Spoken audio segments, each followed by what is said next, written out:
The city air, usually a symphony of ambition and restless energy, felt suffocating to Sera Westwood. At 27, she was the epitome of modern success. Beautiful, independently wealthy from a savvy tech investment that had paid off handsomely, and fiercely protective of her freedom. Yet her formidable grandmother, Mrs. Eleanor Ainsworth, a woman whose will was as unyielding as the ancient oaks on their family estate, had issued an ultimatum: marriage. The word itself felt like a gilded cage to Sera. She cherished her autonomy, her ability to jet off to Paris on a whim, or spend a week volunteering at an animal shelter without consulting anyone. A husband, in her mind, was an anchor, a complication she had no desire to navigate. But Mrs. Ainsworth was not a woman to be trifled with. So Sera, ever resourceful, had hatched a plan, a rather audacious one, even by her standards. If her grandmother wanted an heir she would get, but on Sera's terms. No husband required. The solution? A carefully selected donor. Anonymous, no strings attached, a purely transactional arrangement. Which led her to Nocturne, one of the city's most exclusive dimly lit bars, a place where secrets were currency and inhibitions were shed like expensive coats at the door. She wasn't looking for romance. She was on a mission, a biological one. Her criteria were simple: good genes, aesthetically pleasing, and crucially, someone who looked intelligent enough not to pass on any undesirable traits. After an hour of discreet observation, her gaze landed on him. He was leaning against the polished mahogany bar, a solitary figure amidst the chattering throngs, nursing a glass of what looked like single malt scotch. He was, undeniably, striking. Tall, with a lean, athletic build hinted at beneath a perfectly tailored dark suit that probably cost more than her monthly mortgage payment, if she had one, which she didn't, thanks to her aforementioned tech windfall. His hair was a dark, unruly wave that fell across his forehead, framing a face that was all sharp angles and aristocratic planes. His eyes, when he briefly glanced her way, were a cool, assessing gray, holding a disconcerting intelligence and an almost palpable air of detachment. He exuded an aura of quiet power, a brooding intensity that was both intimidating and undeniably alluring. Perfect, Sera had thought, a predatory glint in her own eyes. He was exactly what she was looking for: genetically superior, handsome, and radiating an air of sophisticated disinterest that suggested he wouldn't be looking for a follow-up coffee date. With a practiced ease that belied the audacity of her plan, Sera approached him. She employed a carefully crafted line, a subtle blend of confidence and vulnerability, designed to pique his interest without revealing her true intentions. To her surprise, and perhaps a testament to her own undeniable charm, he had been receptive. Not effusive, certainly not warm, but he hadn't dismissed her outright.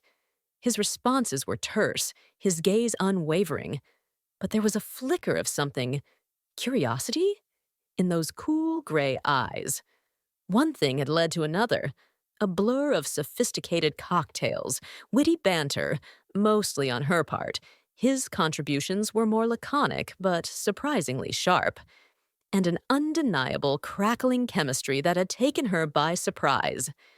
Before she knew it, or perhaps precisely as she had planned it, they were ascending in the private elevator to one of Nocturne's lavish penthouse suites, the kind reserved for high rollers and clandestine rendezvous.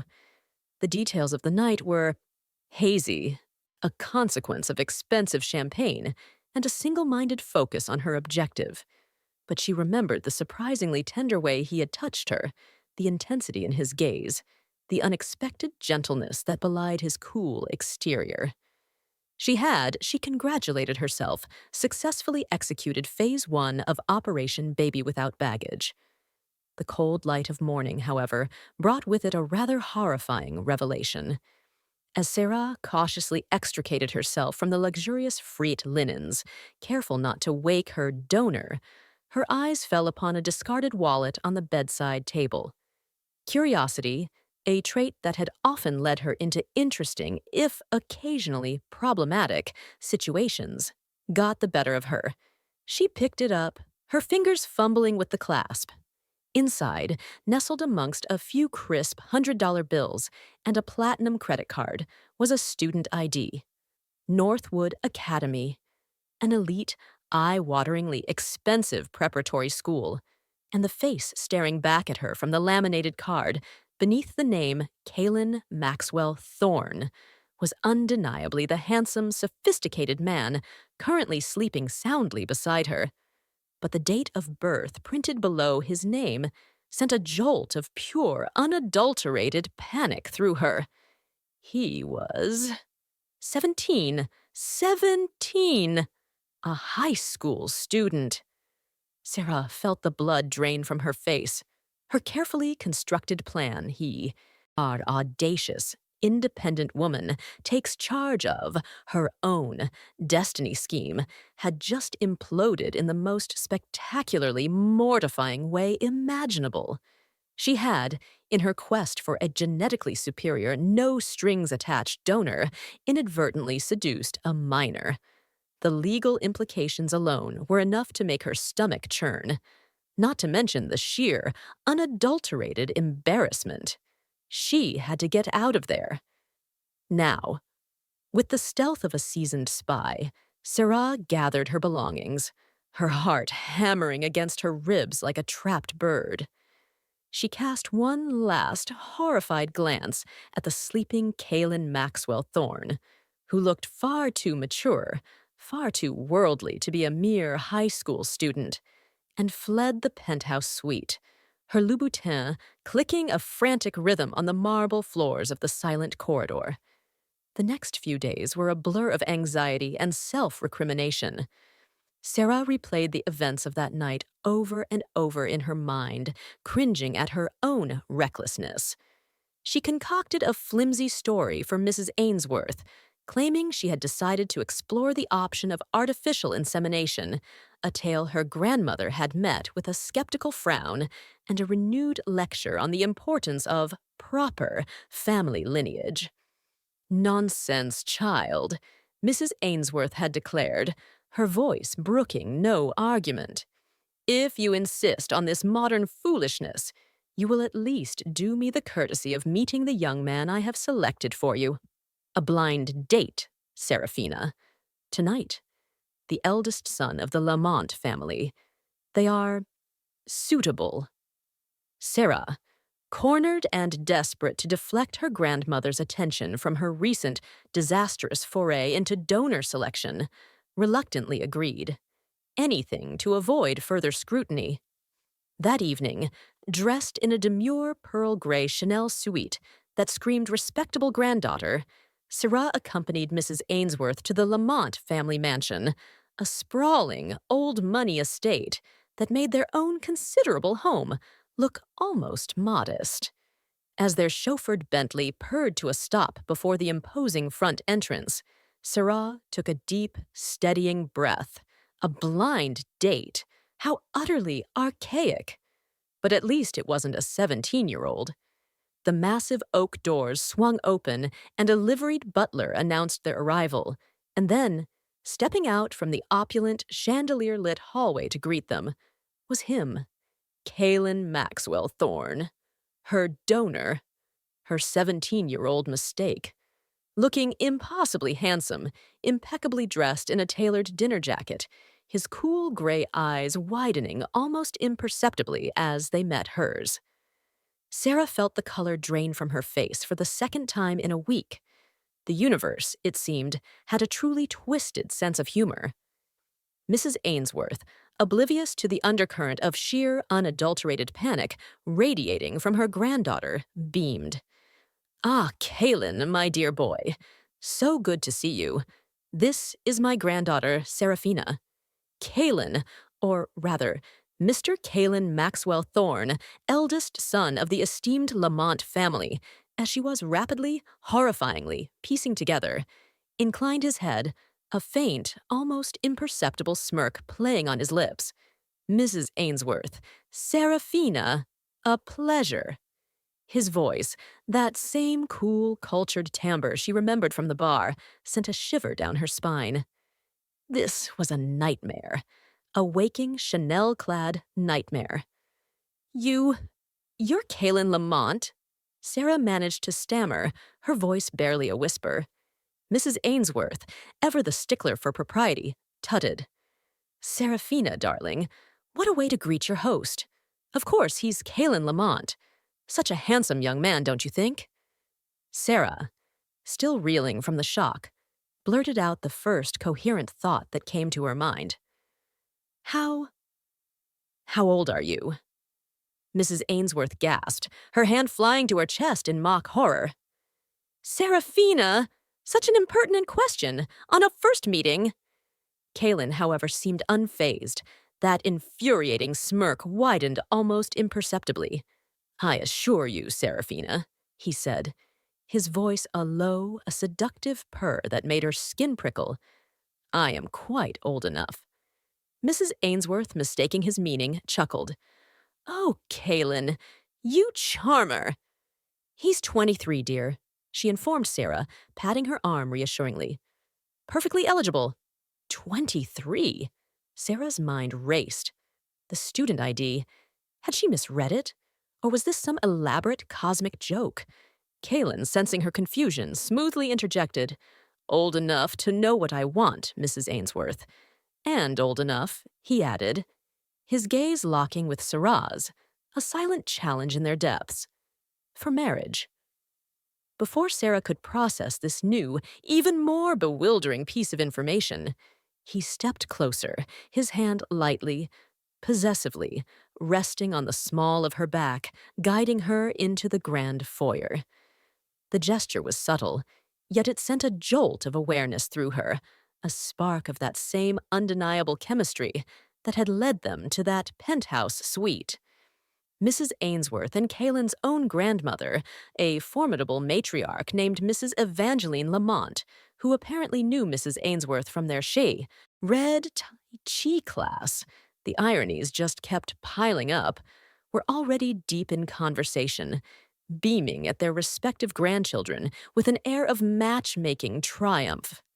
The evening unfolded in a surreal haze. Sera, still grappling with the Kaylin is 17, no wait, he's 23 in my blind date whiplash, struggled to maintain a semblance of composure. Kaylin, on the other hand, was the epitome of cool, collected charm. He navigated the polite conversation with effortless grace, his wit sharp, his manners impeccable. He even managed to compliment Sera, his gaze lingering on her with an intensity that made her blush. Seraphina is remarkably poised, he commented to the assembled grandmothers, his voice smooth as silk. Not at all like the wild rumors one sometimes hears about independent young women these days. Sera, caught off guard, could only offer a tight, forced smile. The nerve of him. He was deliberately baiting her, enjoying her discomfort. She made a mental note. Investigate Kaylin Lamont. Thoroughly. This boy was far more complex and far more dangerous than she had initially anticipated. As they were leaving, a young man in a Northwood Academy uniform hurried past them in the driveway, nearly colliding with Sera. He mumbled an apology, his face flushed. Sera's eyes narrowed. He looked familiar, and then it hit her. His face. It was identical to the face on the student ID she had found in Kaylin's wallet. This boy, this actual high school student, was the true owner of that ID. Kaylin had lied. Or rather, he had allowed her to believe a lie. A mischievous, vengeful glint sparked in Sera's eyes. Two could play at this game. Excuse me, she called out to the retreating student, her voice sweet as honey. Young man? My friend found this at a bar the other night. Is it yours?" She held up her phone, displaying a clear photograph of the Northwood Academy ID. The student, whose name tag read Kieran Lamont, paled visibly. Kaylin, who had been escorting Mrs. Ainsworth to her car, froze. The entire Lamont family, who had gathered on the porch to bid them farewell, turned their collective gaze towards Kaylin, their expressions ranging from confusion to dawning suspicion. Kaylin, Sera knew, was a regular at Nocturne. His younger brother, apparently, was not supposed to be. Oh, this was going to be fun. The fallout from Sera's carefully orchestrated ID incident was immediate, and from her perspective, immensely satisfying. Kaylin Lamont, the cool, collected 23-year-old scion of the esteemed Lamont family, found himself on the receiving end of a stern, albeit private, lecture from his parents regarding his irresponsible, bar-hopping habits and, more pointedly, the potential for his younger brother Kieran to be led astray by such unseemly influences. Sera, of course, had feigned innocent concern, her expression a mask of polite sympathy, as Mrs. Ainsworth tut-tutted about the worries of raising young men these days. Kaylin, however, had merely met her gaze with a look that was equal parts amusement and a silent promise of retribution. He knew, with absolute certainty, that she had orchestrated the entire charade. He could have easily cleared his name. After all, Sera herself had taken the photograph of Kieran's ID in the hotel room that fateful morning. But he chose to remain silent, a slow, calculating smile playing on his lips. He would save that particular piece of ammunition for a more opportune moment. He rather enjoyed this little game of cat and mouse they were playing. It was, he had to admit, far more entertaining than the usual vapid debutantes his grandmother paraded before him. A few days later, Sera found herself at the city's most prestigious private hospital, the St. Augustine Medical Center. She wasn't there for herself, though she allowed the receptionist to believe she was making an inquiry about fertility treatments. In reality, she was there for her cousin, Annalise, a sweet, gentle woman who, after 5 years of a seemingly happy marriage, was facing a heartbreaking ultimatum from her husband's overbearing family: produce an heir, or face the dissolution of her marriage. Annalise, desperate and increasingly fragile, had confided in Sera, and together they had decided to explore the option of IVF, a secret they were carefully guarding from Mrs. Ainsworth, who would undoubtedly disapprove of such unnatural methods. As Sera was discreetly discussing consultation procedures with a sympathetic nurse, a familiar voice, cool and laced with an infuriating smirk, cut through the hushed ambiance of the waiting room. "Well, well, well. Fancy meeting you here, Serafina. Considering a solo venture into parenthood, are we?" Sera whirled around, her heart sinking. Kaylin Lamont. Dressed not in his usual bespoke suits, but in crisp white medical scrubs, a stethoscope draped casually around his neck, a name badge identifying him as Dr. Kaylin M. Lamont, Deputy Head, D, Department of Reproductive Medicine. Sera stared at him, dumbfounded. A doctor? A reproductive specialist? The universe wasn't just a Sal's sense of humor. It was a full-blown stand-up comedian with a penchant for farcical plot twists. Kaylin, clearly relishing her shock, gestured towards a nearby private consultation room. "Perhaps we should discuss your options in a more private setting." Before Sera could protest, he had steered her into the room, his grip surprisingly firm on her elbow. So, he began, leaning back in his leather chair, his gray eyes glinting with amusement. "Tell me, Serafina, what brings the fiercely independent Ms. Westwood to my humble clinic? Has your audacious plan to procure a donor at Nocturne hit a snag?" Sera flushed, a mixture of embarrassment and indignation warring within her. "That's none of your business," she retorted, her voice tight. "And for your information, I was merely making inquiries for a Friend. A friend, of course, Kalen drawled, his smirk widening. A friend who just happens to be considering single motherhood after a rather memorable night with a genetically superior stranger. He leaned forward, his voice dropping to a low, seductive murmur. Tell me, Serafina, was I adequate? Or is that why you're here? Perhaps you're concerned about the efficacy of our initial attempt. Sarah's jaw dropped. The audacity of the man. You were surprisingly underwhelming, actually, she lied, stung by his teasing. One encounter, and nothing. Clearly, your genetics aren't as potent as you seem to think. Kalen threw back his head and laughed, a genuine hearty laugh that, much to her annoyance, was incredibly attractive. Oh, Serafina, you wound me. But fear not. If at first you don't succeed. He paused, his gaze locking with hers, a wicked glint in his eyes. We can always try. Try again. Sera, flustered and furious, rose to her feet. You are insufferable, she declared, turning to leave. But as she reached the door, she couldn't resist a parting shot. She glanced back at his nameplate, then at him, her lip curling in a disdainful pout. Dr. Kalen M. Lamont, she read aloud, her tone dripping with sarcasm. Who knew such an arrogant, infuriating specimen could actually be a competent medical professional? She stormed out, leaving Kalen chuckling in her wake, a strange, unfamiliar warmth spreading through his chest. Serafina Westwood, he decided, was a most intriguing complication. The verbal sparring match at the hospital had left Sera fuming, yet paradoxically, strangely exhilarated. Kalen Lamont was infuriating, arrogant, and possessed an uncanny ability to get under her skin. But he was also undeniably intelligent, witty, and, much to her chagrin, devastatingly attractive.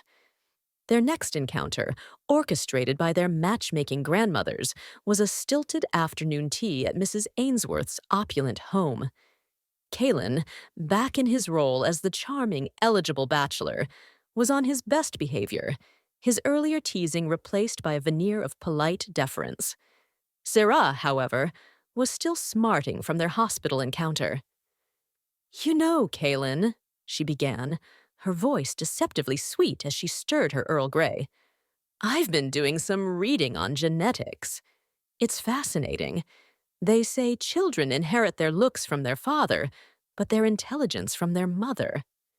She paused, taking a delicate sip of her tea, her eyes meeting his over the rim of her teacup. So, if I were to have a child with you, it would undoubtedly be beautiful. But perhaps a little lacking in the brains department? Kalen's lips twitched, but he maintained his composure. An interesting theory, Serafina, though I believe the science is a little more nuanced than that. However, he added, his voice a low, seductive murmur that only she could hear. I'm more than willing to contribute my aesthetic attributes to any future offspring, for the sake of their intellectual development, of course. Sera choked on her tea, a most unladylike sound that earned her a sharp glance from Mrs. Ainsworth. Kalen, damn him, merely looked on with an air of innocent concern.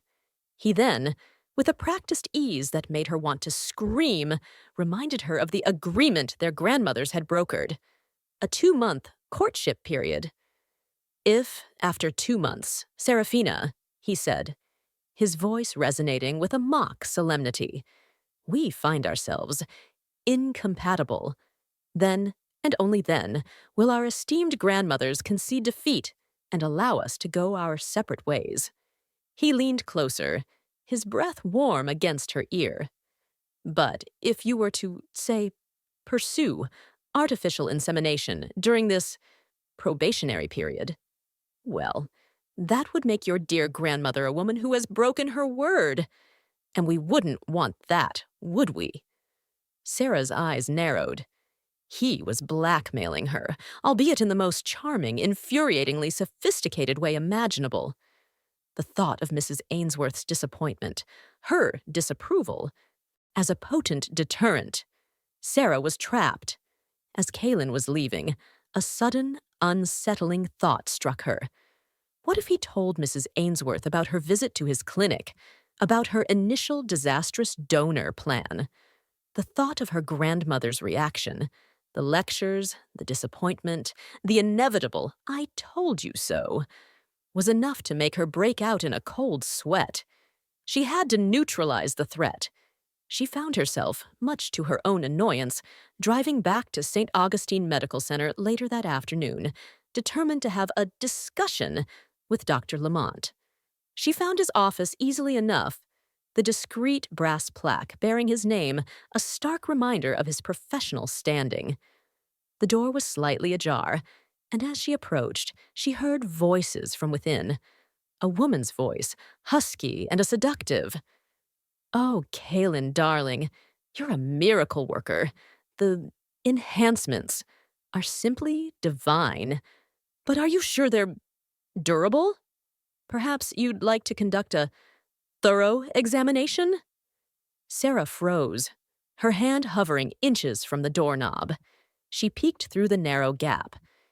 Kaylin was seated behind his desk, looking remarkably unfazed. Standing before him, leaning provocatively against the edge of his desk, was a stunning redhead in a dress that left little to the imagination. She was running a perfectly manicured fingernail down his tie, her eyes alight with a predatory gleam. Kaylin, damn his handsome, infuriating face, was actually a smirking. Sera felt a hot flush of something creep up her neck. Indignation? Jealousy? She quickly suppressed the latter. It was, she told herself, merely the righteous anger of a woman whose potential blackmailer was clearly engaging in unprofessional conduct. But then, a more pragmatic thought emerged. This was leverage. If she could somehow document this little tete-a-tete, Kaylin Lamont wouldn't dare breathe a word of her own indiscretions to Mrs. Ainsworth. With a newfound sense of purpose, Sera fumbled for her phone, her fingers surprisingly steady, as she activated the video recording function. This, she thought with a grim satisfaction, was going to be her trump card. The thrill of potential blackmail warred with a distinct sense of unease as Sera surreptitiously filmed the scene unfolding in Kaylin's office. The redhead, who introduced herself as Lila, was practically draping herself over him, her voice a husky purr as she detailed the post-operative sensitivities of her recent cosmetic procedure, a procedure Kaylin had apparently, and rather surprisingly, performed. Sera, while internally cringing at the woman's blatant come-ons, couldn't deny a grudging admiration for Kaylin's professionalism. He remained courteous, if a little AA smirk, gently deflecting Lila's more overt advances while addressing her medical concerns with a calm, clinical detachment. Still, the optics weren't great, and Sera, ever the opportunist, knew a golden opportunity when she saw one. Unfortunately, her clandestine filming operation was abruptly cut short when her expensive Hermes Birkin bag, overloaded with her usual collection of essentials, slipped from her grasp and landed on the polished marble floor with a resounding thud. The conversation inside the office ceased abruptly. The door swung open, revealing a startled Lila and a distinctly unamused Kaylin. "Serafina?" Kaylin's voice was dangerously soft, his gray eyes narrowing. "What a pleasant surprise. Eavesdropping, are we?" Lila, her initial surprise quickly morphing into suspicion, stepped forward, her eyes raking over Sera with a disdainful air. "And who, precisely, are you?" she demanded, her voice dripping with ice. Before Sera could formulate a suitably cutting reply, Kaylin interjected smoothly, his arm possessively encircling Sera's waist, drawing her into the office. "Leela, darling, allow me to introduce Serafina Westwood, my fiancée." Sera's jaw dropped. Fiancé? What on earth was he playing at now? Lila's perfectly sculpted eyebrows shot up in surprise, her earlier hostility instantly replaced by a saccharine sweetness that was almost more alarming. Oh, Kaylin, you sly dog. You never mentioned. She extended a perfectly manicured hand towards Sera. A pleasure to meet you, darling. You must be very special to have captured our elusive Dr. Lamont. Sera, still reeling from the fiancé bombshell, managed a weak smile and a noncommittal murmur. As Lila prepared to depart, her earlier bravado considerably deflated, she cast a nervous glance at Sera's phone, still clutched in her hand. Kaylin, darling, she whispered, her voice laced with anxiety. Perhaps you could ask your fiancé to delete any unfortunate recordings she might have accidentally made. It wouldn't do for my recovery process to become public knowledge, would it? Kaylin's gaze, sharp and unyielding, met Sera's. When Lila had finally flounced out, he closed the office door with a decisive click and turned to face Sera, his expression readable. All right, Serafina, he said, his voice devoid of its earlier teasing. Hand it over. Hand what over? Sera feigned innocence, tucking her phone protectively behind her back. The video, Serafina. I know you were recording, and while I appreciate your enterprising spirit, this particular piece of leverage, as I'm sure you're viewing it, is not up for negotiation. He extended his hand, his patience clearly wearing thin. Delete it. Now. Sera, however, was not so easily intimidated. And why should I do that? She countered, her chin jutting out defiantly. Perhaps I'll keep it. As a little insurance policy, just in case you decide to accidentally mention my own enterprising spirit to a certain grandmother. Kaylin sighed, a sound of pure, unadulterated exasperation. Serafina, this isn't just about me. Lila is complicated. Her career, her reputation, they're fragile. That video, in the wrong hands, could do irreparable damage. Sera hesitated. She hadn't considered the impact on the redhead. Her vendetta was with Kaylin, not some random, overly flirtatious patient. But still, a little insurance wouldn't go amiss. I'll think about it, she said, her tone non-committal. But for now, Doctor, Lamont, I believe we have an understanding. You keep my secrets, and I'll keep yours. She turned to leave, a triumphant smirk playing on her lips. Kaylin watched her go, a mixture of frustration and a grudging admiration in his eyes. Serafina Westwood, he was rapidly discovering, was a formidable opponent. And much to his surprise, he was rather enjoying the challenge. The standoff over the incriminating video continued for several days. A silent battle of wills waged through pointed glances and barbed comments during their increasingly frequent, grandmother-mandated dates. Kaylin, however, was a master strategist. He didn't press the issue directly, but instead employed a far more subtle and ultimately more effective tactic. He began to share snippets of Lila's story with Sera, painting a picture not of a flighty, seductive patient, but of a vulnerable woman struggling with insecurity, a woman who had placed her trust and her future in his hands. He spoke of Lila's late father, a renowned surgeon who had been Kaylin's mentor, a man to whom Kaylin owed an immense debt of gratitude. Lila, he explained, was not just a patient. She was the daughter of a cherished friend, a responsibility he took very seriously.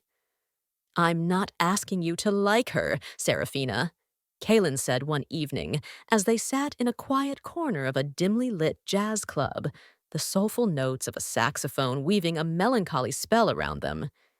I'm merely asking you to understand. That video. It's not just about a moment of foolishness.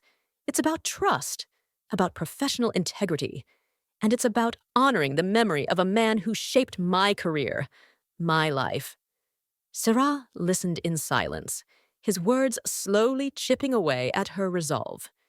She had intended the video as a shield, a weapon to protect herself from Kaylin's potential machinations. But she had never intended to cause genuine harm to an innocent third party, especially one who was already clearly struggling. The next day, she met Kaylin at his office, her decision made. "All right, Lamont," she said, placing her phone on his desk. "Delete it." Kaylin looked at her, a flicker of surprise in his cool gray eyes. "Are you sure?" "Yes," Sera said, her voice firm. "But," she added, a mischievous glint returning to her own eyes, "you owe me, big time." Kaylin's lips curved into that infuriatingly attractive AI smirk. "Oh, I intend to repay my debts, Serafina, in full." Perhaps on a more personal basis. Sera rolled her eyes, a blush creeping up her neck despite her best efforts to remain immune to his charm. "You are impossible," she muttered, turning to leave. "Just remember, Lamont, one good turn deserves another." As she walked away, Kaylin found himself smiling, a genuine, unforced smile that reached his eyes. Serafina Westwood, with her sharp wit, her stubborn pride, and her unexpected capacity for compassion, was proving to be a far more captivating woman than he had ever imagined. Later that week, the truth behind Sera's initial visit to St. Augustine's came to light, not through any revelation from Kaylin, but through a tearful confession from Annalise herself. Her husband, under pressure from his family, had finally agreed to undergo fertility testing, and the results had been conclusive. He was infertile. The years of blame, of quiet suffering that Annalise had endured, all for naught. Sera, her heart aching for her cousin, had been a pillar of strength, offering comfort, support, and a healthy dose of righteous indignation on Annalise's behalf. It was during one of these emotionally charged conversations with Annalise that Sera had let slip her own complicated entanglement with Kaylin and her initial, misguided donor plan. Annalise, despite her own turmoil, had listened, Enid with a mixture of shock and amusement. "Oh, Sera," she had said, a watery chuckle escaping her lips. "Only you could find yourself in such a wonderfully ridiculous predicament." The shared secret, the mutual vulnerability, had only strengthened the bond between the two cousins. And it had, in a strange way, humanized Kaylin in Sera's eyes. He was no longer just the arrogant doctor, the infuriatingly charming blind date. He was also a man capable of understanding, of compassion, a man who had, in his own way, tried to protect her, even when she had been determined to see him as the enemy.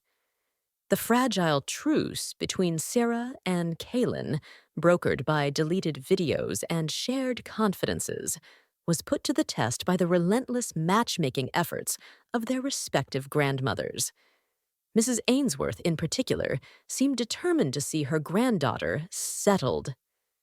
"Serafina, darling," she declared one evening, her voice laced with a hint of exasperation as she surveyed Sera, who was lounging on the sofa in a decidedly unladylike pair of pink teddy bear pajamas.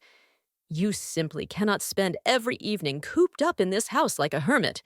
Young Kaylin is coming over. Do make an effort to look presentable." Sera groaned. Another evening of stilted conversation and forced smiles. But when Kaylin arrived, looking impossibly dapper in a charcoal gray suit that probably cost more than her entire pajama collection, Mrs. Ainsworth's eyes lit up. "Oh, Kaylin, my dear boy, you look so handsome. And Serafina, well, she has her own unique charm, doesn't she?" She shooed them out of the house, insisting they enjoy the lovely evening air. A stroll, perhaps? Or a nice dinner. Kaylin, ever the gentleman, offered his arm. "Dinner, Serafina?" Sera, still smarting from her grandmother's less than flattering assessment of her attire, declined. "I've already eaten, thank you." Her tone was clipped, her annoyance palpable. Kalen, however, seemed unfazed. "Coffee, then?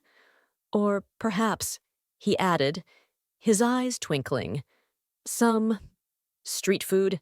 I hear there's a rather excellent hot dog vendor a few blocks from here, though I'm not sure your ensemble is quite suited for fine dining." Sera bristled. "There's nothing wrong with my ensemble. It's comfortable.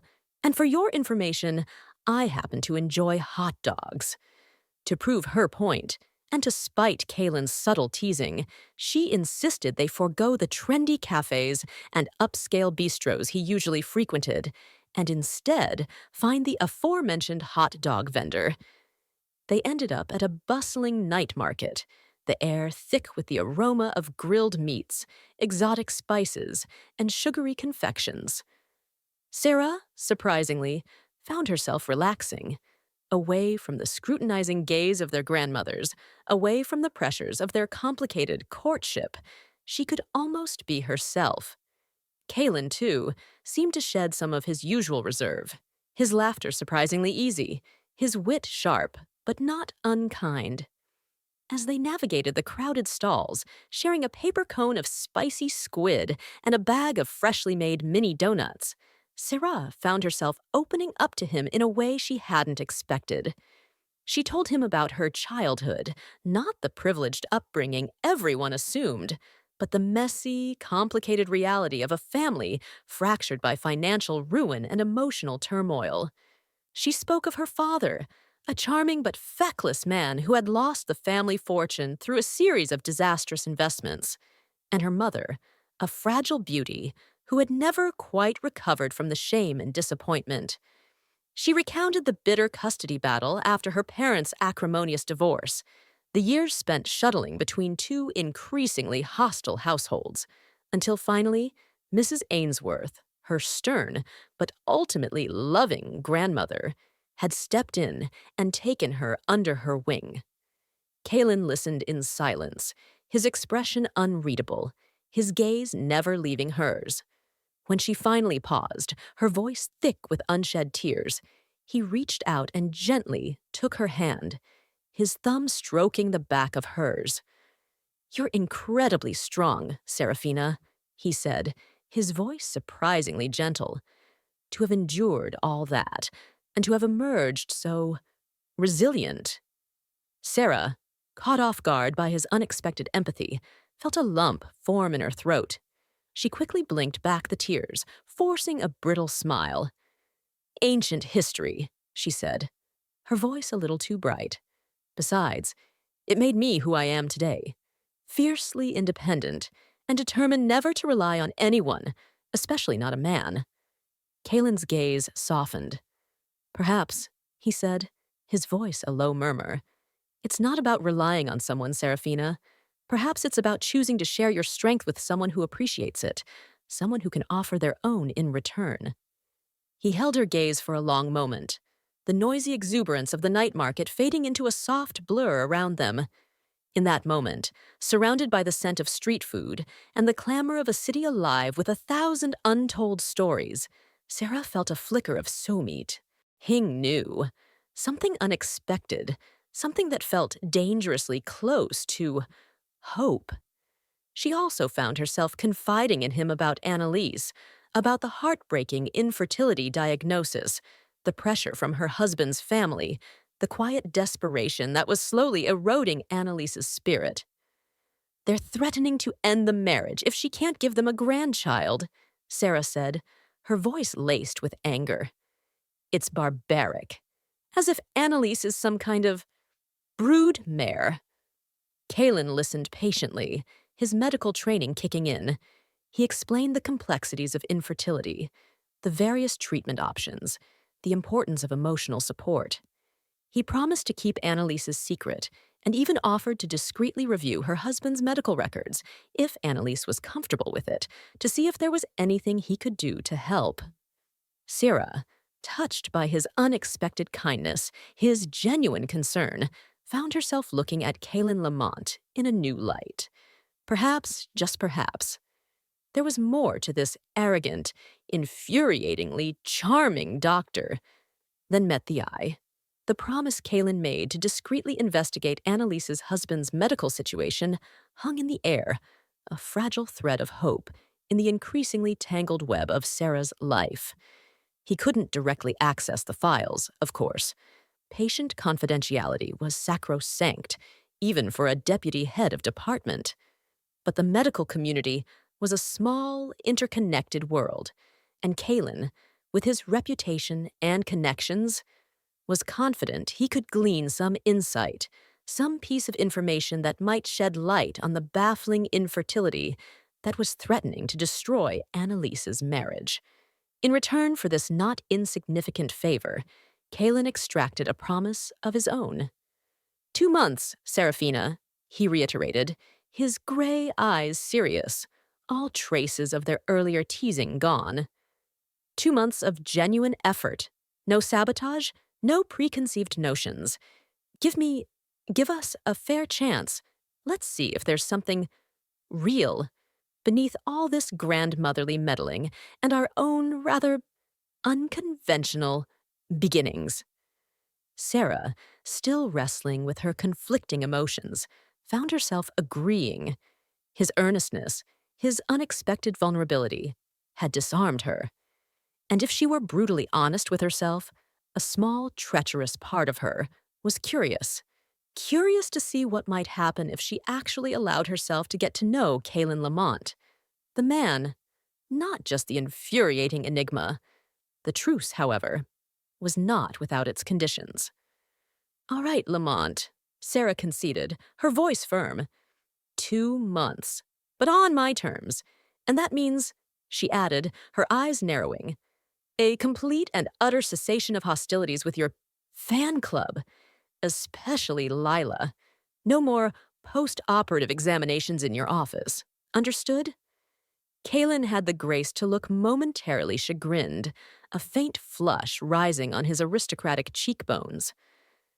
Understood, he agreed, a hint of amusement returning to his eyes. My extracurricular consultations will be strictly professional from now on.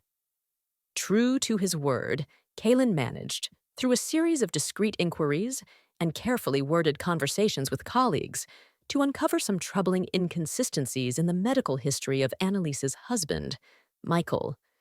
While there was no definitive diagnosis of infertility in his official records, there were indicators.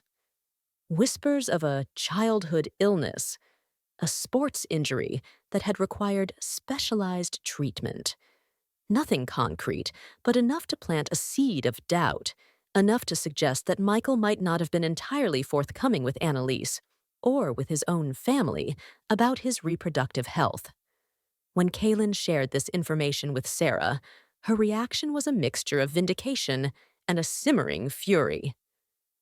So he knew, she seethed, her fists clenching. He knew there was a possibility he couldn't have children, and he let Annalise take the blame all these years. He let his family torment her, make her feel inadequate, worthless. The injustice of it all was galling. Annalise, sweet, gentle Annalise, had been a scapegoat, a victim of a cruel deception. Sera's protective instincts, always fierce, went into overdrive. We have to do something, Kaylin, she declared, her eyes blazing with a righteous anger. We have to expose him. We have to make them see the truth. Kaylin, while sharing her outrage, urged caution. Confronting the Trent family directly could be problematic, Serafina. They're a powerful, well-connected dynasty. Old money, old grudges. And Michael, despite his shortcomings, is still their son. They'll protect him. Circle the wagons. We need a strategy, a plan. Sera, however, was not in the mood for caution. Her cousin had suffered enough. It was time for action, for a little well-deserved chaos. A plan, she scoffed. My plan is to march over to the Trent family mansion and give them a piece of my mind. And you, Doctor, Lamont, with your fancy medical knowledge and your newfound sense of moral obligation, are coming with me. Kaylin sighed, a long, suffering sound that Sera was becoming increasingly familiar with. Serafina, darling, as much as I admire your spirited approach, a full frontal assault on the Trent fortress is likely to end in disaster. For you, for Annalise, and quite possibly for our own rather delicate alliance. He paused, a thoughtful expression on his face. However, he added, a slow, calculating smile spreading across his lips, I may have a slightly more nuanced suggestion. Kaylin's nuanced suggestion involved less righteous indignation and more strategic maneuvering. The Trents and the Ainsworths, he explained, his voice a low conspiratorial murmur as they sat in the secluded garden of a charming little tea-house, are, socially speaking, on relatively equal footing. Your grandmother, Mrs. Ainsworth, wields considerable influence in this city. If you were to, inadvertently, let slip your concerns about Annalise's situation, about the Trent family's rather unreasonable expectations, it might create a certain pressure. Sera raised an eyebrow. You want me to tattle to my grandmother? Kaylin chuckled. Not tattle, Serafina. Merely share your anxieties as a concerned cousin. And perhaps, he added, his eyes twinkling, it wouldn't hurt if I were to subtly reinforce those anxieties during my next courtship visit. After all, as your intended, your family's well-being is, naturally, of paramount concern to me. Sera had to admit it was a clever plan. Mrs. Ainsworth, for all her traditional values, was fiercely protective of her family. If she suspected Annalise was being mistreated, she would undoubtedly intervene, and her intervention would carry far more weight than Sera's emotional outburst. The intended part, however, still made Sera a little queasy. Don't get any ideas, Lamont, she warned, though her voice lacked its usual bite. This is a temporary alliance, a strategic partnership. Nothing more. Kaylin merely smiled, that infuriatingly charming, enigmatic smile that always seemed to suggest he knew far more than he was letting on. The opportunity to implement their plan presented itself sooner than expected. That Sunday, Sera was summoned to the Lamont family estate for luncheon, a regular occurrence now that she was Kaylin's official romantic interest. She arrived to find the entire Lamont clan assembled, including the mischievous Kieran, who greeted her with a wary respect born of their earlier ID-related skirmish. Mrs. Evangeline Lamont, Kaylin's formidable grandmother, welcomed Sera with a warmth that felt surprisingly genuine. It seemed the matchmaking grandmothers were rather pleased with the progress of their project. During a lull in the conversation, Sera, with a carefully calibrated air of distress, brought up Annalise's situation. She spoke of her cousin's quiet suffering, the relentless pressure from the Trent family, her fears for Annalise's emotional well-being. Mrs. Lamont listened intently, her expression growing increasingly concerned. Kaylin, playing his part to perfection, interjected with a few well-chosen words about the unfortunate complexities of modern marriage and the importance of compassion and understanding. Mrs. Ainsworth, who had, of course, been invited to join the luncheon, the grandmothers rarely missed an opportunity to observe their matchmaking efforts firsthand, chimed in with a stern pronouncement about the sanctity of family and the dangers of meddling in-laws. The seed had been planted. By the time luncheon concluded, both Mrs. Ainsworth and Mrs. Lamont were united in their disapproval of the Trent family's behavior, and a discreet but firm plan of action was beginning to take shape. Sera, watching Kaylin expertly navigate the delicate family dynamics, his charm and intelligence on full display, felt a grudging admiration. He was, she had to admit, rather brilliant. And, much to her surprise, she was actually enjoying herself. The stilted formality of their earlier encounters had given way to a more relaxed, almost comfortable, camaraderie. Later that afternoon, as Sera was preparing to leave, Mrs. Lamont drew her aside. "My dear Seraphina," she said, her voice kind, "Kalen tells me you're rather keen on interior design. His rooms are in dire need of a feminine touch. Perhaps you'd be willing to offer some suggestions." Before Sera could politely decline, Mrs. Lamont was ushering her up the grand staircase towards Kalen's private wing. Kieran, who had overheard the exchange, trailed behind them, his expression a mixture of suspicion and adolescent curiosity. "Grandma, are you sure this is a good idea?" he muttered, loud enough for Sera to hear. "She's probably going to redecorate his entire life." Mrs. Lamont merely gave him a quelling look. "Nonsense, Kieran. A little redecoration might be just what your brother needs." She paused outside Kalen's door. "He's probably in the shower, dear. Don't be shy. Jay, us knock. And if he doesn't answer, well," she added, a mischievous twinkle in her eye, "you have my permission to be persistent." Sera, feeling a blush creep up her neck, found herself standing awkwardly outside Kalen's bedroom door, Kieran hovering nearby like a suspicious gargoyle. She knocked tentatively. No answer. She called his name. Silence. She tried his cell phone. It went straight to voicemail. "He's probably in the ensuite bathroom," Kieran offered, his tone unhelpfully smug. "He takes ridiculously long showers." Sera, her patience wearing thin and egged on by a sudden reckless impulse, decided to take Mrs. Lamont's advice. She jiggled the doorknob. It was unlocked. She pushed the door open a crack and peeked inside. Kalen was indeed in the bathroom, the sound of running water clearly audible. And through the slightly ajar bathroom door, she could hear him talking to someone. A woman's voice, low and husky, responded. Sera's blood ran cold. Lila? Was he actually entertaining another patient in his private chambers? The audacity! Her earlier amusement vanished, replaced by a hot flush of anger. She pushed the bedroom door open wider and strode towards the bathroom, her heels clicking purposefully on the polished hardwood floor. She was going to give Dr.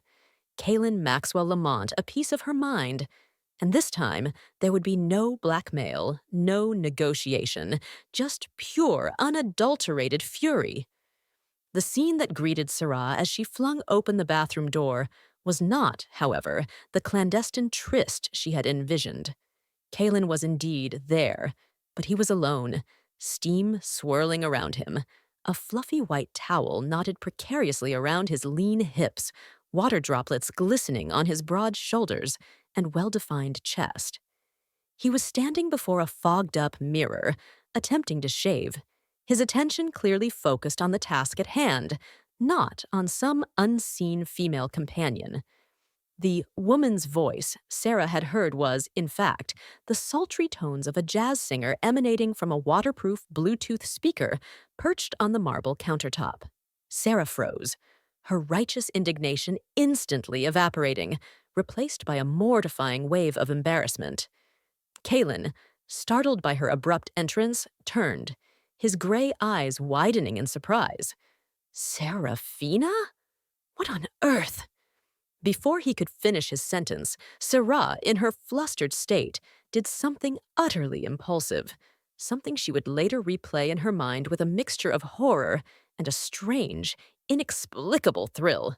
Her eyes, for some reason, had fixated on the loosely tied knot of his towel, and with a sudden, mischievous tug, born more of reflex than conscious thought, she reached out and pulled.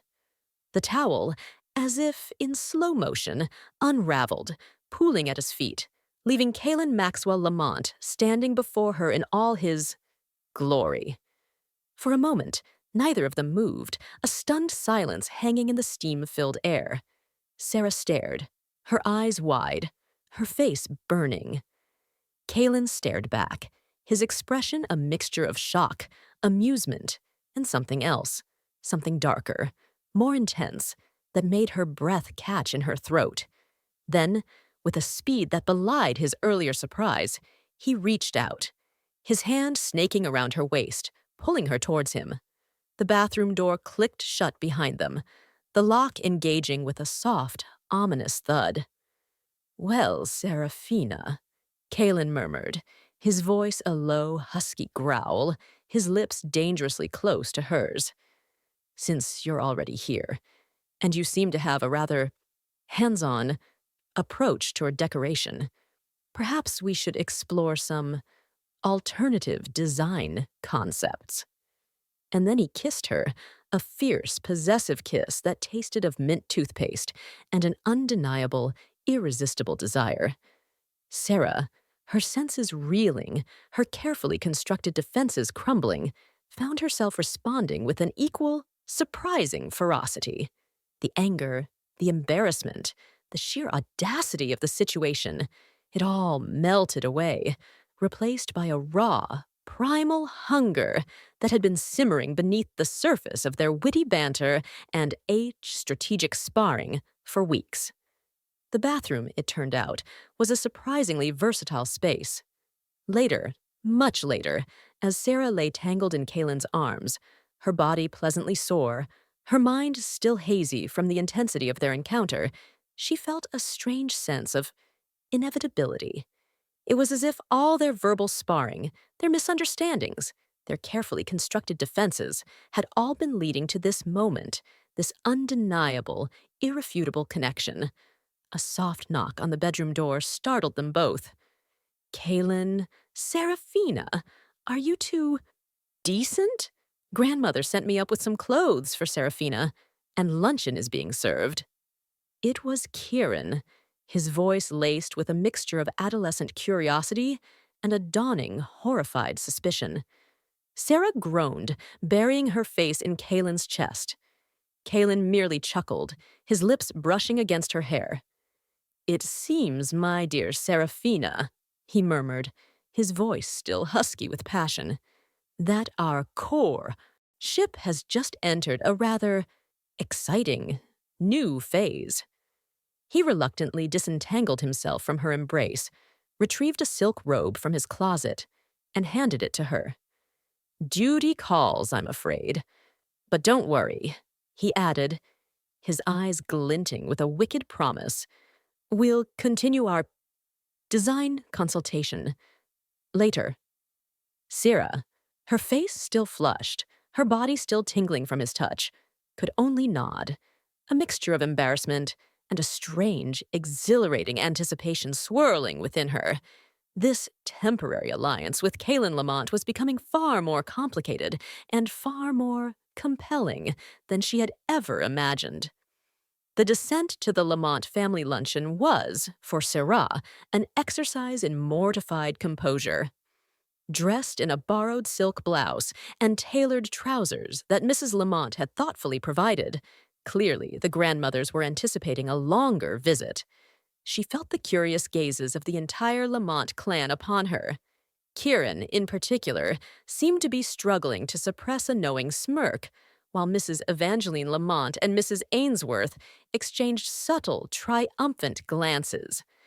Kalen, damn him, was the epitome of cool, unruffled charm, his earlier exertions apparently having no effect on his impeccable manners or his appetite. He pulled out Sera's chair with a flourish, his hand lingering perhaps a moment too long on her shoulder, sending a fresh wave of heat through her. The meal itself was a blur of polite conversation and exquisitely prepared food, none of which Sera could truly taste, her senses still reeling from the earlier unexpected intimacy in Kalen's bathroom. She was acutely aware of Kalen's presence beside her, the subtle scent of his cologne, the occasional brush of his arm against hers, each small contact sending a jolt of awareness through her. After luncheon, as they gathered in the grand drawing room for coffee, the conversation inevitably turned to the young couple. Mrs. Ainsworth, beaming with maternal pride, launched into a lengthy monologue about Sarah's many hidden talents and her surprisingly domestic inclinations. Sarah nearly choked on her coffee at that particular fabrication. Mrs. Lamont, not to be outdone, extolled Kalen's virtues as a brilliant physician, a devoted son, and with a pointed look at Sarah, a man of deep and abiding affections. It was all Sera could do to maintain a polite, non-committal smile, while Kalen, the insufferable rogue, played along with an air of charming modesty, occasionally interjecting with a teasing comment directed at Sera that made her want to simultaneously kiss him and strangle him. Then, Kalen's mother, a quiet, elegant woman named Mrs. Amelia Lamont, who had thus far remained mostly silent, turned to Sera with a gentle smile. "Seraphina, dear," she said, her voice soft but firm. "I couldn't help but notice you looked a little pale earlier, and Kalen has been working such long hours at the hospital. I've taken the liberty of scheduling an appointment with our family's traditional Chinese medicine practitioner for both of you. Just a little rebalancing to ensure you're both in peak health." Sera stared at her, speechless. A traditional Chinese medicine practitioner? For what, exactly? To diagnose the after effects of a rather vigorous design consultation? Kalen, however, merely smiled. "That's very thoughtful of you, Mother. Seraphina and I would be delighted to avail ourselves of Dr. Chen's expertise." The grandmothers and Kalen's parents then announced their intention to have a serious discussion with the young couple about their future. Sera braced herself for another round of thinly veiled matchmaking and not-so-subtle pressure. But Kalen, with a disarming grin, took her hand. "There's nothing to discuss, really," he announced, his voice resonating with a confidence that brooked no argument. "Seraphina and I are exploring our options, and we appreciate your enthusiastic support." He then proceeded to steer the conversation towards safer, less personal topics, deftly deflecting any further inquiries into their relationship status. Mrs. Amelia Lamont, however, was not so easily deterred. "Well, Kalen, dear," she said, her eyes twinkling, "while you're exploring your options, do try to get some rest. You look a little depleted yourself." Sera, catching Kalen's eye, saw a flicker of something, embarrassment, amusement, in their depths. This courtship, she was rapidly discovering, was a minefield of unspoken expectations, familial meddling, and an undeniable, increasingly potent physical attraction. As they were preparing to leave, Sera, emboldened by the day's unexpected developments, decided to address the elephant in the room, or rather, the Trent family in the drawing room. She laid out her plan to confront them about Annalise, her voice surprisingly steady, her resolve unwavering. She half expected the Lamonts to balk, to counsel caution, to protect their own social standing. Instead, she was met with a chorus of enthusiastic support. Mrs. Evangeline Lamont, her eyes blazing with a matriarchal fury, declared the Trents' behavior utterly reprehensible. Mr. Julian Lamont, Kalen's usually reserved father, offered the use of the family's most imposing limousine, complete with a discreet security detail, just in case those Trent ruffians tried to cause any trouble. Kalen, watching Sera articulate her plan with a fierce, protective passion, felt a surge of pride, of admiration, of a love so profound it almost took his breath away. This woman, this infuriating, captivating, utterly irresistible woman, was unlike anyone he had ever known.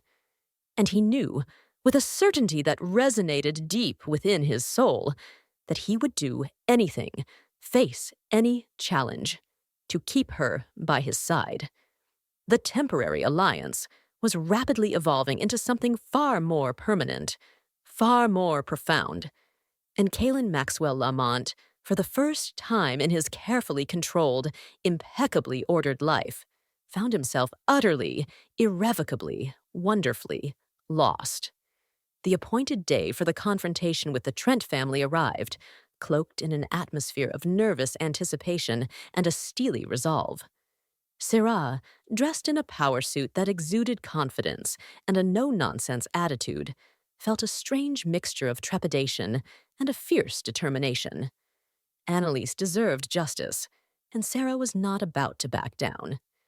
Kalen, ever the calm strategist, had meticulously planned their approach. They would arrive at the Trent mansion not as supplicants, but as representatives of two equally influential families, their presence a clear statement that Annalise was not alone, that she had powerful allies. The Lamont family limousine, a gleaming black behemoth with tinted windows, and the discreet Lamont crest emblazoned on its doors, added an undeniable air of gravitas to their arrival. As they pulled up to the imposing gates of the Trent estate, Sera saw a flurry of activity within. Curtains twitched, figures hurried across manicured lawns. Clearly, their arrival had not gone unnoticed. The Trent family patriarch, Mr. Alistair Trent, a man whose reputation for ruthless business dealings was matched only by his overbearing arrogance, was, according to Kalen's sources, rather keen on forging an alliance with the Lamonts, perhaps through a strategic marriage between Kalen and his own rather vapid daughter, Callista. The sight of Kalen arriving with another woman, particularly one who was clearly not a shrinking violet, would undoubtedly throw a rather large spanner in those ambitious works. As Kalen and Sera emerged from the limousine, the massive front doors of the Trent mansion swung open, revealing Mr. Trent himself, his face a mask of forced cordiality that barely concealed his surprise and displeasure. Beside him stood his wife, a brittle, overly coiffed woman named Beatrice, and their daughter, Callista, who eyed Sera with a mixture of curiosity and ill-disguised resentment. "Kalen, my dear boy," Mr. Trent boomed, his voice a little too hearty, his smile a little too wide. "What an unexpected pleasure! And who is this charming young lady?" His gaze flickered dismissively towards Sera, his tone clearly indicating that her presence was neither expected nor particularly welcome. Kalen, his arm possessively around Sera's waist, met Mr. Trent's gaze with a cool, unwavering stare. "Mr. Trent, Mrs. Trent, Callista, allow me to introduce Serafina Westwood, my associate." He paused, letting the word hang in the air, a subtle challenge. "We're here to discuss a matter of some urgency regarding Annalise, Michael's wife, and a member of Ms. Westwood's family." The atmosphere, already strained, grew palpably colder. Mrs. Trent's smile froze on her lips, and Callista's eyes narrowed into slits. Mr. Trent, however, maintained his composure, though a muscle twitched in his jaw. "Annalise," he said, his voice dripping with disdain. "I'm afraid I don't see what concern that is of yours, Kalen." Or, he added, his gaze once again flicking dismissively towards Sera, "of your associate." Kalen's grip on Sera's waist tightened almost imperceptibly.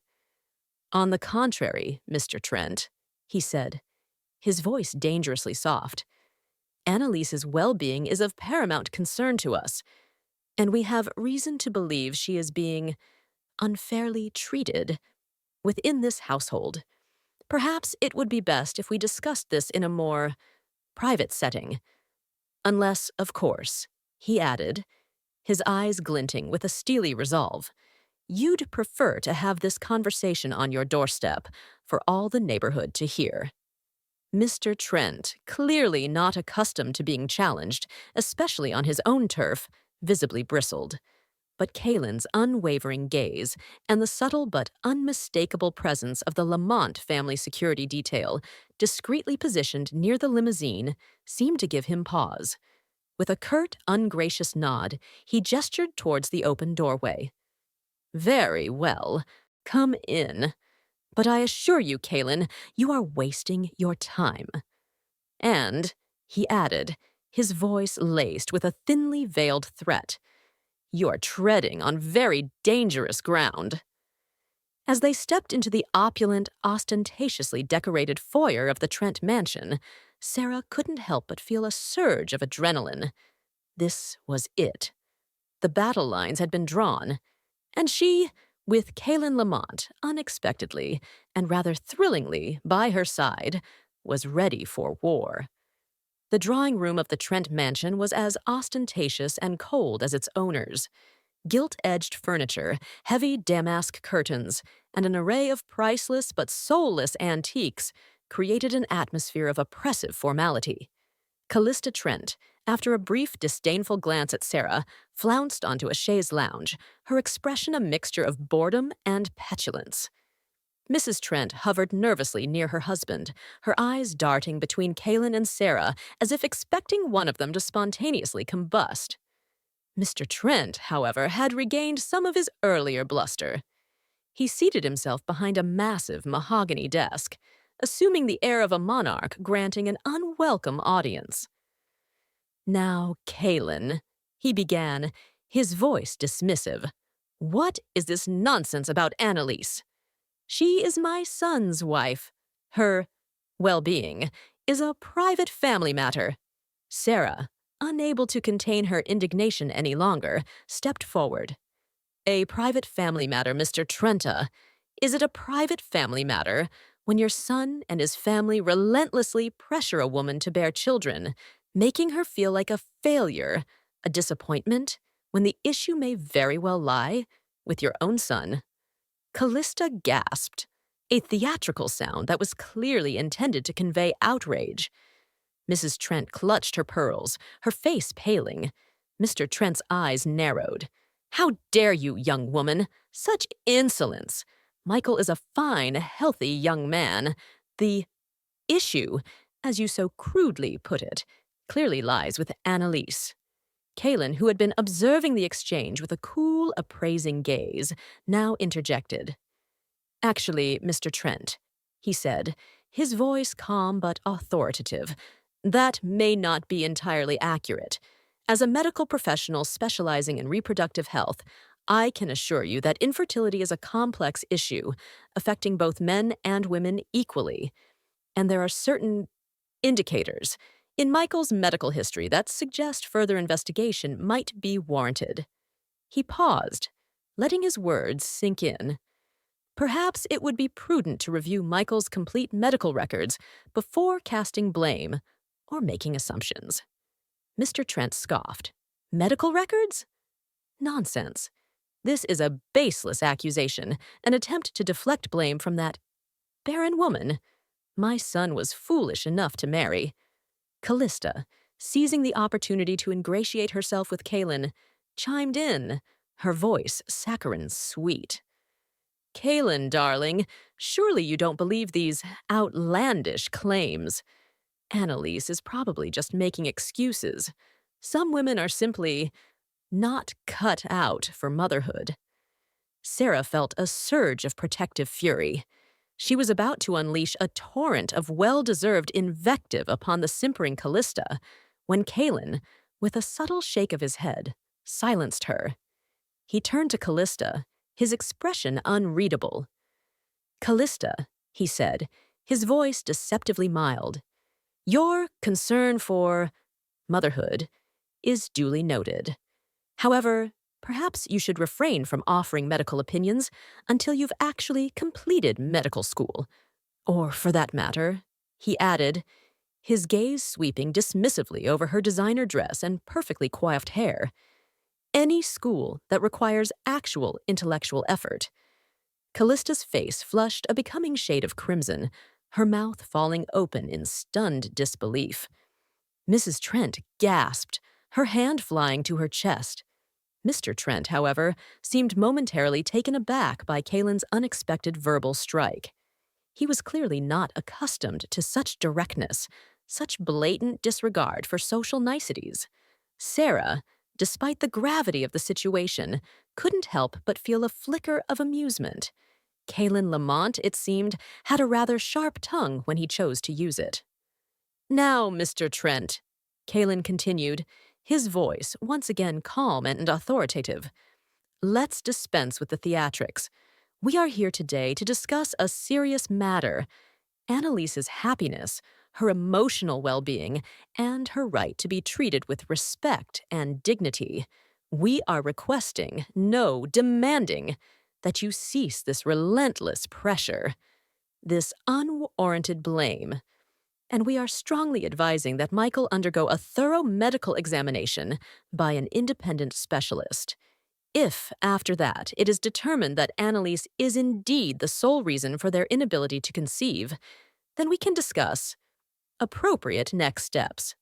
But until then," he concluded, his gaze unwavering, his voice like chipped ice, "we expect you to treat her with the compassion and understanding she deserves. Or," he added, his tone dropping to a dangerously soft level, "you will have to answer to both the Ainsworth and the Lamont families. And I assure you, Mr. Trent, that is not a position you wish to find yourself in." The silence in the room was deafening. Mr. Trent stared at Kaylin, his face a mask of fury, his carefully constructed composure crumbling. He was trapped, outmaneuvered, his authority challenged in his own home. He knew Kaylin was not bluffing. The combined wrath of the Ainsworth and Lamont families was a force to be reckoned with, a force that could do irreparable damage to his business, his reputation, his carefully cultivated social standing. Finally, with a visible effort, he seemed to deflate. "Very well," he conceded, his voice tight with resentment. "I will speak to Michael, and we will consider your suggestions."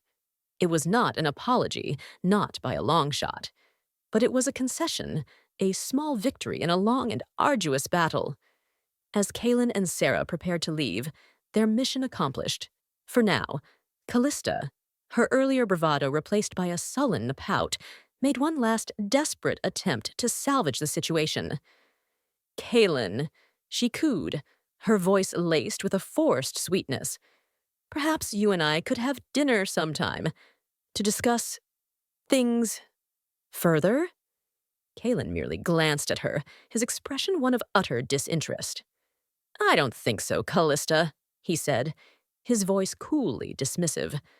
"I'm afraid my associate, and I have rather pressing engagements."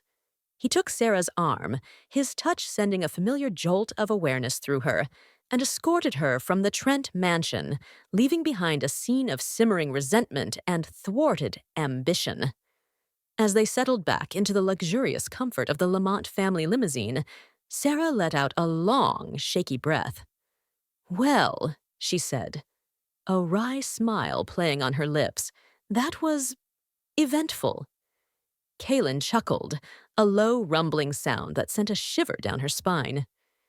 "You were magnificent, Serafina," he said, his eyes shining with a mixture of admiration and something else, something deeper, more intense. "Absolutely magnificent." He reached for her hand, his fingers lacing through hers. "And for the record," he added, his voice dropping to a husky murmur, "I much prefer your street food ensemble to Callista Trent's entire designer wardrobe." Sera laughed, a genuine, heartfelt laugh that seemed to chase away the last vestiges of tension. In that moment, surrounded by the plush leather and polished mahogany of the Lamont family limousine, with Kaylin's hand clasped firmly in hers, she felt a sense of partnership, of shared purpose, of an undeniable, burgeoning affection that was both terrifying and exhilarating. The temporary alliance was definitely over. something far more complex and far more compelling had taken its place. The victory at the Trent mansion, though hard-won and far from absolute, had a strangely galvanizing effect on Sera and Kalen's relationship. The shared adversity, the successful execution of their strategic and occasionally not so strategic maneuvers had forged a bond between them, a sense of camaraderie that went beyond the initial reluctant courtship foisted upon them by their grandmothers. They found themselves spending more time together, not out of obligation, but out of a genuine desire for each other's company. Their conversations, once a minefield of witty barbs and veiled provocations, now flowed with an easy intimacy, revealing layers of vulnerability and shared humor that surprised them both. Kalen, Sera discovered, possessed a dry, understated wit that often caught her off guard, and a surprising depth of compassion that belied his cool, aristocratic exterior. He was fiercely loyal to those he cared about, a trait Sera found increasingly attractive. And he was, she had to admit, an excellent listener, a rare quality in a man, particularly one of Kalen's stature and intellect. Kalen, in turn, found himself captivated by Sera's spirit, her resilience, her unwavering commitment to those she loved. She was passionate, impulsive, occasionally reckless, but she possessed a fundamental goodness, a core of integrity, that he found both refreshing and deeply alluring. She challenged him, provoked him, made him laugh in a way no one else ever had. And she saw him, truly saw him, not as Kalen Lamont, the scion of a wealthy dynasty, the brilliant physician, but as Kalen, the man with all his complexities, his insecurities, his carefully guarded heart.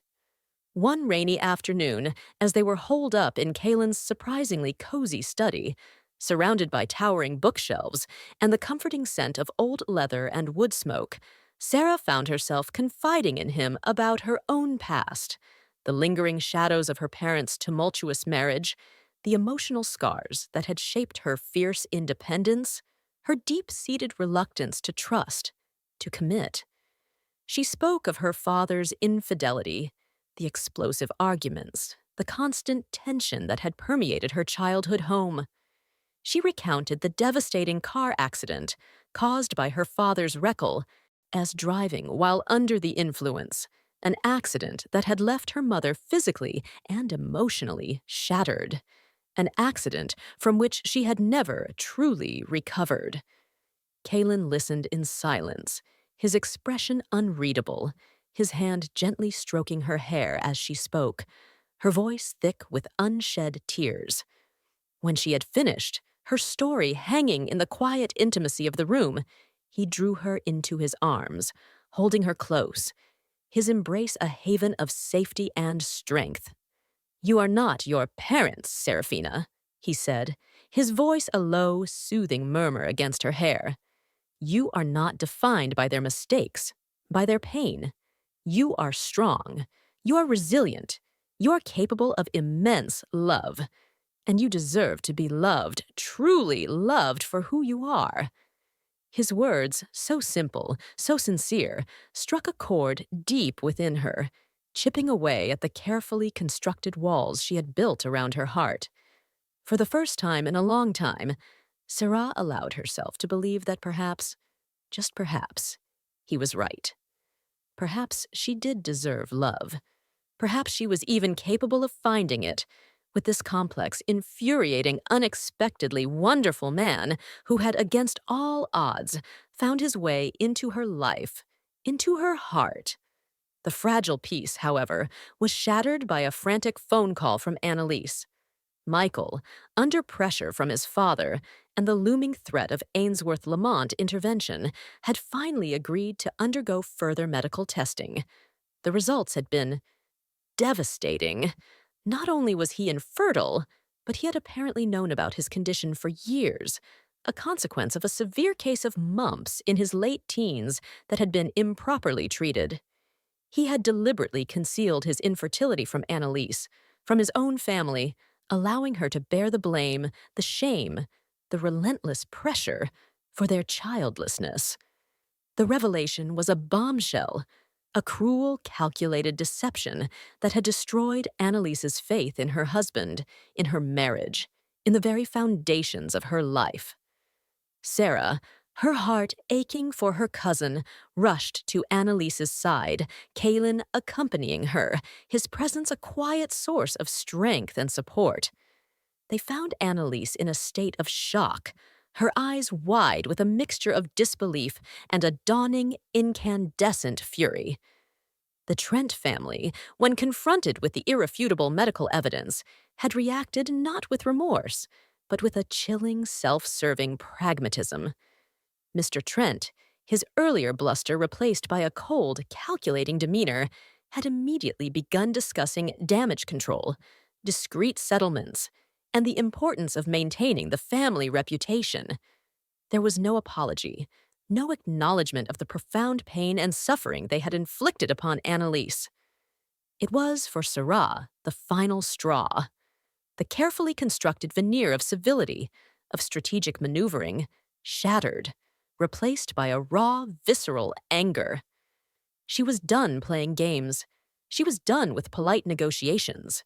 It was time for the Trent family to face the consequences of their actions, to experience a taste of the public humiliation and emotional devastation they had so callously inflicted upon Annalise. And she knew, with a chilling certainty, that Kaelin Lamont, the man who had stood by her, supported her, challenged her, and, much to her surprise, captured her heart, would be right there beside her, ready to wage war. The ensuing confrontation with the Trent family was not a polite drawing room discussion. It was a full-blown declaration of war waged with the righteous fury of two powerful families united in their quest for justice. Mrs. Ainsworth and Mrs. Lamont, their initial shock and disapproval morphing into a formidable, steely resolve, descended upon the Trent mansion like avenging angels, their legal teams in tow, their demands unequivocal. The Trents, faced with irrefutable medical evidence, the threat of public scandal, and the combined might of the Ainsworth and Lamont dynasties, had no choice but to capitulate. Michael Trent, stripped of his carefully constructed facade of a grieved husband, was revealed for what he was: a weak, deceitful man who had sacrificed his wife's happiness to protect his own fragile ego. The marriage was annulled, quickly and quietly, though the emotional fallout for Annalise would take far longer to heal. But with Sera's unwavering support and the unexpected kindness of Kaelin and his family, Annalise began the slow, arduous process of rebuilding her life, emerging from the wreckage of her shattered marriage stronger, more resilient, and with a newfound sense of self-worth. The Trent family, their reputation in tatters, their social standing irrevocably damaged, retreated into a self-imposed exile, a stark reminder of the consequences of their arrogance and cruelty. In the aftermath of the Trent debacle, the bond between Sera and Kaelin deepened, solidified by shared adversity and mutual respect. The 2-month courtship period had long since expired, a forgotten relic of the shoe, our grandmother's initial matchmaking efforts. What remained was something far more real, far more profound. A love born not of obligation, but of genuine affection, a partnership forged in the crucible of shared experience. One crisp autumn evening, as they walked hand in hand through the lamplit streets of their favorite neighborhood, the scent of wood smoke and fallen leaves filling the air, Kaelin stopped, turning to face Sera. He took both her hands in his gray eyes, usually so cool and appraising, now shining with an emotion that made her heart skip a beat. "Serafina Westwood," he began, his voice a low, husky murmur. "You are the most infuriating, exasperating, captivating, and utterly irresistible woman I have ever known. You have turned my carefully ordered life upside down, challenged my every assumption, and somehow, against all odds, managed to steal my heart." He reached into his pocket, producing a small velvet box.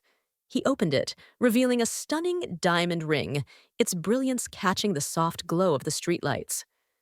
I know this wasn't how either of us envisioned our courtship unfolding, he continued, a wry smile playing on his lips.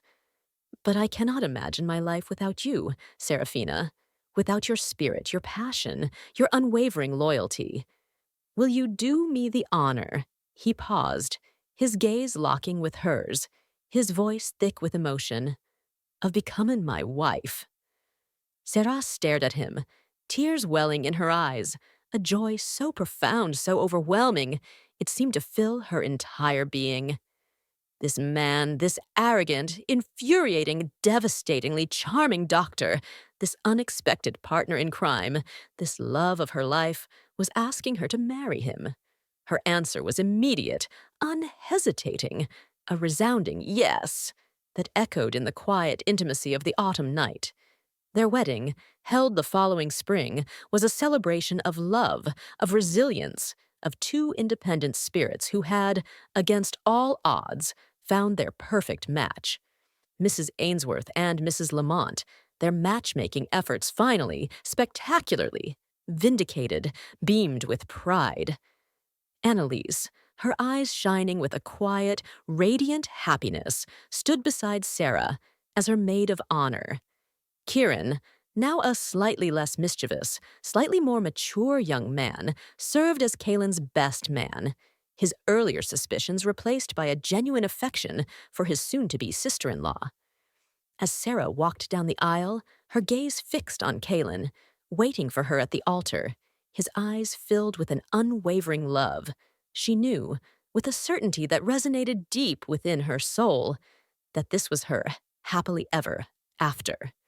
It wasn't the life she had planned, not by a long shot, but it was a life filled with love, with laughter, with a partnership so strong, so true, it could weather any storm. And as Kalen slipped the wedding band onto her finger, his hand warm and steady in hers, Sera knew, with every fiber of her being, that sometimes the most unexpected detours, the most audacious plans gone awry can lead to the most beautiful, most extraordinary destinations.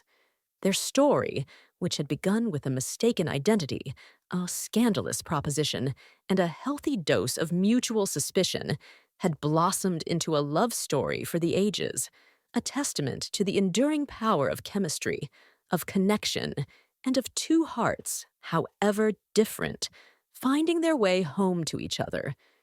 And as they sealed their vows with a kiss that tasted of forever, Sera couldn't help but smile.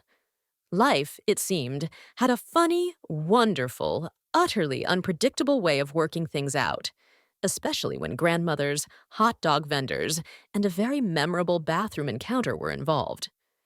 The years that followed their unconventional courtship and surprisingly traditional wedding were filled with a quiet, enduring happiness that neither Sera nor Kalen had ever truly anticipated. Their home, a beautifully restored Victorian townhouse in a leafy historic district, became a haven of warmth and laughter, a testament to their shared taste and their evolving partnership. Sera, while still fiercely independent, found a new joy in sharing her life, her dreams, her vulnerabilities with Kalen. He, in turn, discovered a depth of emotion, a capacity for tenderness that he hadn't known he possessed. His cool, aristocratic exterior, once a carefully constructed defense mechanism, had softened, revealing the passionate, loyal, and surprisingly romantic man beneath. Their careers continued to flourish. Sera's design firm, fueled by her innate talent and Kalen's unwavering support and occasional, insightful business advice, became a sought-after name in the world of luxury interiors. Kalen, his reputation as a brilliant physician and compassionate caregiver, firmly established, rose through the ranks at St. Augustine's, eventually assuming the role of chief of reproductive medicine, a position he filled with a characteristic blend of quiet authority and groundbreaking innovation. They traveled the world, exploring exotic locales, immersing themselves in different cultures, their shared adventures creating a tapestry of memories that enriched their lives and strengthened their bond. They hosted lively dinner parties, their home filled with an eclectic mix of friends, family, and colleagues, the conversation always witty, the laughter always genuine. And, much to Mrs. Ainsworth's and Mrs. Lamont's delight, they eventually decided to expand their family. Their first child, a son named Julian, after Caelin's father, inherited Caelin's dark, unruly hair and Sarah's mischievous green eyes. He was a whirlwind of energy, a tiny, beloved tyrant who ruled their household with an iron fist and an irresistible grin. 2 years later, they welcomed a daughter, Eleanor, named after Sarah's formidable grandmother. She was a quieter, more contemplative child, with Caelin's thoughtful gaze and Sarah's artistic sensibility. Their lives were full, chaotic, occasionally exhausting, but always, infused with love. Annalise, too, found her own path to happiness. After the annulment, she had thrown herself into her work, discovering a passion for landscape design that had blossomed into a successful business. She eventually met a kind, gentle architect who adored her for who she was, not for her ability to produce heirs. They married in a small, intimate ceremony, Sera and Caelan proudly by their side, their love a quiet testament to the healing power of time and the resilience of the human spirit. Kieran, Caelin's younger brother, had outgrown his adolescent awkwardness and emerged as a surprisingly charming and responsible young man. He pursued a degree in international relations, his earlier penchant for mischief now channeled into a passion for diplomacy and a desire to make a difference in the world. He remained a beloved, if occasionally exasperating, uncle to Julian and Eleanor, his visits always filled with laughter and a healthy dose of playful chaos. As for the Trents, their fall from grace had been swift and absolute. Their carefully constructed empire, built on a foundation of arrogance and deceit, had crumbled under the weight of public scandal and social ostracism. They faded into obscurity, a cautionary tale of ambition unchecked and humanity lost. One cool autumn evening, as Sera and Caelan sat on their porch swing, watching Julian and Eleanor chase fireflies in the twilight, a comfortable silence settled between them.